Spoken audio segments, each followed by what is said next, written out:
Madam నమస్తే అండి, మీ పేరు? నా పేరు చిన్నం రాణి అండి. ఎక్కడి నుంచి వచ్చారు మీరు? ఎర్రబాలెం నుండి వచ్చాం సార్. అసలు ఇక్కడ జాబ్ మేళా ఉందని మీకు ఎలా తెలిసింది అసలు? మాకు లోకల్ గ్రూప్స్లో వాట్సాప్లో పెట్టారు సార్. దాని ద్వారా లింక్ ఓపెన్ చేసి మేము మా డీటెయిల్స్ సబ్మిట్ చేయడం జరిగింది. వాళ్ళు ఈరోజు టైం చెప్పి 10 AM రమ్మన్నారు సార్. ఇంటర్వ్యూకి వచ్చాము, అటెండ్ అయ్యాము. అయితే హైదరాబాద్ వైజాగ్ ఉన్నాయి. మామూలుగా మాది వొకేషనల్ కోర్స్ మెడికల్కి సంబంధించి. అయితే అంత దూరం మేము వెళ్ళలేం కదా సార్, అందుకని లోకల్లో మాకు జాబ్ ఇచ్చారు. ఓల్డ్ మంగళగిరిలో ఇచ్చారు సార్ నాకు జాబ్, వెంటనే ఇచ్చారు సార్. అంటే ఏ కంపెనీలో మీరు సెలెక్ట్ అయ్యారు? అసలు మీరు ఎంతవరకు చదువుకున్నారు? సార్ నేను నర్సింగ్ చేశాను సార్. నా ఫైనాన్షియల్ ప్రాబ్లమ్స్ వల్ల డిగ్రీ నా సర్టిఫికేట్స్ రాలేదు. నాకు ఏఎన్ఎంఏ జాబ్ ఇచ్చారు సార్. ఎలా అనిపిస్తుంది అమ్మా అసలు? గతంలో ఎప్పుడైనా ఇలా జాబ్ మేళా పెట్టడం కానీ ఇలాంటివి ఏమన్నా చూసారా? ఈరోజు పరిస్థితి ఎలా అనిపిస్తూ ఉంది మీకు? ఎప్పుడు చూడలేదు సార్, ఎప్పుడు చూడలే. ఫస్ట్ టైం నేను job Mela చూడటము.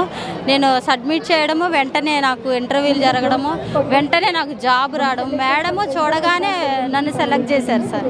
Sir Lokesh sir వల్లే నాకు జాబ్ వచ్చింది సార్ ఈరోజు. అది లోకల్లో, కుటుంబాన్ని దగ్గరగా దూరం ప్రయాణాలు చేయలేం కదా సార్. చాలా బెనిఫిట్స్. ఎందులో సెలెక్ట్ అయ్యారు మీరు అసలు? Sir nursing sir. అంటే ఏ హాస్పిటల్కి సంబంధించి మీకు ఇప్పుడు పోస్టింగ్ ఇచ్చారు? విజయ హెల్త్ కేర్లో ఇచ్చారు సార్. ఎంతమ్మా శాలరీ ప్యాకేజెస్ ఇవన్నీ ఏమన్నా చెప్పారా మీకు? శాలరీ రేపు రమ్మన్నారు సార్, కాల్ చేసి రమ్మన్నారు. అపాయింట్మెంట్ కూడా, జాయినింగ్ కూడా రేపే ఇచ్చారు సార్ నాకు. అంటే ఇక్కడ ఇంటర్వ్యూ అవ్వగానే మీరు సెలెక్ట్ అయ్యారో లేదో కూడా ఇక్కడే చెప్పేస్తా ఉన్నారా? ఇక్కడే చెప్పేశారు. సెలెక్ట్ చేశారు కాబట్టి నాకు అపాయింట్మెంట్ లెటర్ కూడా ఇవ్వడం జరిగింది సార్. అంటే ఈ అపాయింట్మెంట్ లెటర్ పట్టుకుని మీరు రేపు ఈ విజయ హెల్త్ కేర్ ట్రస్ట్కి వెళ్ళిన తర్వాత మీ శాలరీస్ అన్నీ తెలుస్తాయి సార్ నాకు. అక్కడ వెంటనే జాయిన్ అయిపోవడమే సార్. నేను రెడీగా ఉన్నా జాయిన్ అవ్వడానికి కూడా. లోకేష్ సార్కి నా నమస్కారాలు, ధన్యవాదాలు. చాలా థ్యాంక్స్ సార్ లోకేష్ సార్. ఏంటమ్మా ఎలా అనిపిస్తుంది అసలు? లోకేష్ గారు గెలిచిన తర్వాత కొద్ది రోజుల్లోనే ఇక్కడ ఈ విధమైన జాబ్ మేళా ఏర్పాటు చేసి ఎవరైతే నిరుద్యోగులు ఉన్నారో వాళ్ళందరికీ కూడా ఈ విధమైన వెసులుబాటు కల్పించడం ఎలా అనిపిస్తుంది మీకు అసలు? ఇక్కడికి వచ్చినా తెలిసింది సార్, ఇంతమంది నిరుద్యోగులు ఉన్నారు జాబ్ లేకుండా. డిగ్రీలు, ఇంటర్లు, 10th అన్నీ చదివారు సార్, కానీ వాళ్ళకి తగ్గ జాబులు లేవు. ఈ జాబ్ మేళా ద్వారా అందరూ సాటిస్ఫై అవుతాము. మేము మళ్ళీ విధుల్లో కొనసాగించబడతాము.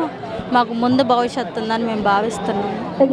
ఎలా అనిపిస్తుందమ్మా చంద్రబాబు నాయుడు గారు పాలన ఎలా ఉంది? అసలు రూలింగ్ ఎలా అనిపిస్తూ ఉంది మీకు?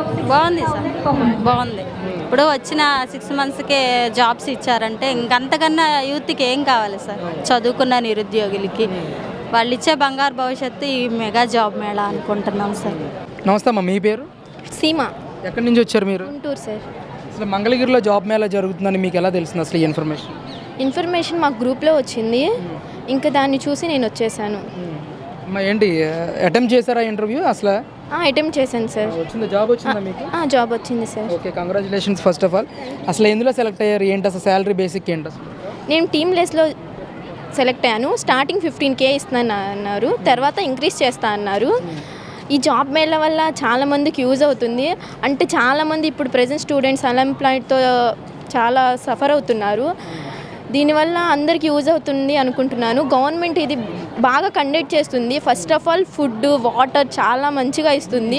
ఆఫ్టర్నూన్ ఫుడ్ టైం కూడా ఫ్రీగా ప్రొవైడ్ చేస్తుంది. స్టూడెంట్స్ అందరికి కావాల్సింది మెయిన్ పాయింట్ ఇదే. ఫుడ్, వాటర్ ఉంటే చాలు. షెల్టర్ కూడా బాగా యూజ్ అవుతుంది. దీనివల్ల గవర్నమెంట్ చాలా మంచిగా చేస్తుందని నా ఒపీనియన్. అంటే ప్రజెంట్ ఇప్పుడు ఉన్నది అన్ఎంప్లాయ్మెంటే, ఇది ఒక్కటి ఇంక్రీజ్ అయితే చాలు, ఆటోమేటిక్గా మన స్టేట్, మన గవర్నమెంట్ ఆల్ ఇంప్రూవ్ అవుతుంది. అంటే మీకు ఆఫర్ లెటర్తో పాటు జాయినింగ్ లెటర్ కూడా ఇచ్చేసారా మీకు? ఇప్పుడు జాయిన్ అవ్వమన్నారు. నేను నెక్స్ట్ వీక్ జాయిన్ అవుతాను అని చెప్పాను. ఎలా అనిపిస్తుంది? ఫస్ట్ అటెంప్ట్లోనే ఉద్యోగం సంపాదించారు, ఏంటి అసలు ఏం మీ ఫీలింగ్? నాకైతే చాలా ప్రౌడ్గా ఉంది. నాకన్నా మా అమ్మ ఇంకా ప్రౌడ్గా ఫీల్ అవుతుంది. ఇది ఎలా అనిపిస్తుంది? 6 నెలల్లో ఇలాంటి జాబ్ మేళాలు క్రియేట్ చేసి అన్ఎంప్లాయిడ్ యూత్ అందరికీ కూడా ఎంప్లాయ్మెంట్ క్రియేట్ చేయడం, అసలు ఏ విధంగా రియాక్ట్ అవుతారు దీని మీద? నారా లోకేష్ గారి గురించి దీనివల్ల అందరికీ యూజ్ ఉందని నా ఒపీనియన్. అందరికీ అంటే అందరూ అన్ఎంప్లాయిడ్తోనే సఫర్ అవుతున్నారు ప్రజెంట్ స్టూడెంట్స్. నేను ఫ్రెషర్, అది కాకుండా ఫ్రెషర్కి జాబ్ రావాలంటే చాలా కాంప్లికేట్స్ ఉన్నాయి. ఎక్స్పీరియన్స్, ప్రతి దానికి ఎక్స్పీరియన్స్ అడుగుతున్నారు. అంటే నాకు అయితే ఫుల్ ప్రౌడ్ ఆఫ్గా ఉంది. అంతే. ఏం చదివారమ్మా మీరు? ఏం చదువుతున్నారు ఇప్పుడు? ఇంకా చదువుతున్నారా? కంప్లీట్ చేసి ప్రెజెంట్ డిగ్రీ కంప్లీటెడ్, MBA చేస్తున్నాను. అసలు రూలింగ్ ఎలా అనిపిస్తూ ఉంది? ఐటీ మినిస్టర్గా నారా లోకేష్ గారి కృషి ఏ విధంగా ఉందంటారు ఈరోజు? ఇలా ఇంకా చాలా జాబ్ మేళాలు పెట్టాలని, అందరికీ ఎంప్లాయ్మెంట్ ఇవ్వాలని, స్టూడెంట్స్ అందరికీ ఇంకా ఎంకరేజ్ చేయాలని, ఇంకా మంచి కంపెనీస్ ఇక్కడికి రావాలని. నారా లోకేష్ గారి గురించి ఏం చెప్తారు? అసలు ఈ జాబ్ మేళా క్రియేట్ చేసింది ఆయన కదా, ఏంటి అసలు ఏం చెప్తారు ఆయన గురించి? ఇలాంటి ఇంకా చేయాలి, బాగా చేస్తున్నారని చెప్తాను. నమస్తే అండి, మీ పేరు? దాలిపర్తి స్వర్ణలత. ఎక్కడ మేడం మీది? గుంటూరేనండి. గుంటూరే. ఏం చదువుకున్నారు మీరు? ఎంబీఏ చదువుతున్నాను, సెకండ్ ఇయర్. మరేంటి ఇక్కడ మంగళగిరిలో జాబ్ మేళా గురించి మీకు ఎలా తెలిసింది అసలు ఇన్ఫర్మేషన్? అంటే ఫ్రెండ్స్ ద్వారా తెలిసింది మాకు, ఇక్కడ కన్ఫర్మ్గా జాబ్ వచ్చింది అన్న నమ్మకంతో వచ్చాము ఇక్కడ. అంటే నారా లోకేష్ గారి తరపు నుంచి ఇదే ఫస్ట్ అటెంప్ట్ అని చెప్పి తెలుసుకొని వచ్చాము. అంటే గతంలో ఎప్పుడన్నా ఇలాంటి జాబ్ మేళాలు చూసారా మీరు ఈ ప్రాంతంలో? లేదండి, ఇదే ఫస్ట్ టైం మేము చూడటం. బాగుందండి, అంతా బాగా చేస్తున్నారు. ఎలా ఉన్నాయి ఏర్పాట్లు, ఎలా ఉన్నాయి ఇక్కడ? అంతా బాగా చేస్తున్నారండి. ఫుడ్ కానీ, వచ్చిన వాళ్ళకి వాటర్ కానీ అంతా బాగుంది. ఫెసిలిటీస్ మొత్తం చాలా బాగుంది. అంటే మీరు ఎంతమంది వచ్చారు? మీ ఫ్రెండ్స్ కూడా వచ్చారా ఈ ఇంటర్వ్యూస్కి? వచ్చామండి, మొత్తం 7 వచ్చాము. ఎలా అనిపించింది ఇంటర్వ్యూ ఫేస్ చేయడం? బాగుంది, ఎక్స్పీరియన్స్ చాలా బాగుంది. ఎందుకంటే వాళ్ళు అడగటం కానీ ఏమైనా తెలియపోతే మోటివేట్ చేస్తున్నారు, అంతా బాగుంది. ఏంటమ్మా మరి నారా లోకేష్ గారు 6 నెలలు అయింది ఆయన అధికారంలోకి వచ్చి, 6 నెలల్లోనే జాబ్ మేళా క్రియేట్ చేయడం కానీ, ఉపాధి హామీ ఏదైతే ఉపాధి కల్పించడానికి ఆయన వేస్తున్న అడుగులు కానీ ఎలా అనిపిస్తుంది మీకు?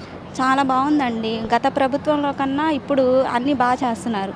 ఏంటి ఎడ్యుకేషన్ పరంగా కానీ, లేకపోతే జాబ్ మేళా కానీ, ఇప్పుడు మేమనే కాదు, లాస్ట్ ఇయర్ చదువుకొని పీజీ కోర్సెస్ అన్నీ అయిపోయిన వాళ్ళు కూడా ఉంటారు కదా, వాళ్ళకు కూడా బాగుంది బెనిఫిట్. అంటే నాకు తెలిసినంత వరకు చాలా మందికి జాబ్స్ వచ్చినాయి అన్న విషయం అయితే నేను విన్నాను. అంతా సార్ వాళ్ళే బాగుంది సార్, ఎక్స్పీరియన్స్ బాగుంది. అంటే ఐటీ మినిస్టర్గా ఆయన పనిచేస్తూ ఉన్నారు కదా, ఖచ్చితంగా ఆయన ఒక 20 లక్షల ఉద్యోగ అవకాశాలు కల్పిస్తానని చెప్పి హామీ ఇచ్చారు. ఖచ్చితంగా హామీ నిలబెట్టుకోగలరని నమ్ముతున్నారా మీరు? నమ్ముతాం సార్. ఎందుకంటే ఫస్ట్ అంతకుముందు అయితే ఎవరికి ఏం జాబ్ రాలేదు. ఇప్పుడు నుంచి జాబ్ మేళా పెట్టిన కాడ నుంచి అయితే చాలా మందికి జాబ్స్ వచ్చినాయి. సో అందుకనే నమ్ముతాను సార్ నేను. అంటే ఇక్కడ ఎంతమంది నిరుద్యోగులు ఈరోజు వచ్చుంటారని మీరు అనుకుంటున్నారు? అసలు ఇక్కడ ఏమీ కంపెనీలు, ప్రఖ్యాతగాంచిన కంపెనీలే వచ్చినాయా, లేదంటే ట్రస్టెడ్ కంపెనీస్ ఉన్నాయా లేవా అంటారు ఈరోజు? అసలు అంతా మంచి మంచి కంపెనీసే వచ్చినాయి సార్, ట్రస్టెడ్ కంపెనీసే వచ్చినాయి. యాక్చువల్లీ అయితే 5000 జాబ్స్ అని చెప్పి అన్నారు, ఇంకా చాలామందే వచ్చారు. సో ప్రతి ఒక్కరిని బాగా ఇంటర్వ్యూ చేస్తున్నారు, అందరికీ ఫెసిలిటీస్ అవన్నీ చాలా బాగున్నాయి. ఎలా అనిపిస్తుందమ్మా చంద్రబాబు నాయుడు గారు కానీ, పవన్ కళ్యాణ్ గారు కానీ, నారా లోకేష్ గారు కానీ తీసుకుంటున్న నిర్ణయాలు ఏ విధంగా ఉన్నాయి? పరిపాలన ఏ విధంగా ఉంది అసలు మీకు? పరిపాలన అయితే చాలా బాగుందండి. ఎందుకంటే ఆడపిల్లల విషయంలో కానీ ప్రతి ఒక్కళ్ళ విషయంలో చాలా కేర్ తీసుకుంటున్నారు. సో అందుకనే ప్రతి ఒక్కరికి జాబ్ వచ్చిందన్న నమ్మకం అయితే అందరికీ ఉంది, లేకుండా అయితే ఎవరు లేరు. అంటే గతంలో ఐటీ మినిస్టర్గా గుడివాడ అమర్నాథ్ గారు పనిచేశారు, ఇప్పుడు నారా లోకేష్ గారు పనిచేస్తూ ఉన్నారు. తేడా తెలుస్తుంది అంటారా ఈ 6 నెలలు? ఏమైనా గమనించారా? తెలుస్తుందండి. అంటే నేను విన్నంత ప్రకారం అయితే ఇది 3rd జాబ్ మేళా. సత్తెనపల్లిలో ఒకటి జరిగింది, మొన్న రీసెంట్గా లక్ష్మీపురంలో లాస్ట్ మంత్ ఏమో ఒకటి జరిగింది, 3rd ఇది. అంటే 6 నెలల్లోనే 3 జాబ్ మేళాలు వచ్చినాయి. చాలా మందికి జాబ్స్ వచ్చినట్టు విన్నాం, మేము కూడా చూసాము. మా ఫ్రెండ్స్లోనే 2-3 వచ్చినాయి. సో నమ్మకం ఉంది, ఆ నమ్మకంతోనే ఇక్కడికి వచ్చాం మేము. ఏం చెప్తారమ్మా నారా లోకేష్ గారి గురించి? నారా లోకేష్ గారు అంటే ఇంకా పిల్లలకి ఎడ్యుకేషన్ పరంగా కానీ, సో ప్రతి ఒక్కరికి జాబ్ గురించి కానీ అన్ని కేర్ తీసుకొని అంతా నేనున్నానన్న ధైర్యంతో ముందుకు నడిపిస్తున్నారు sir. So thank you sir అని చెప్పి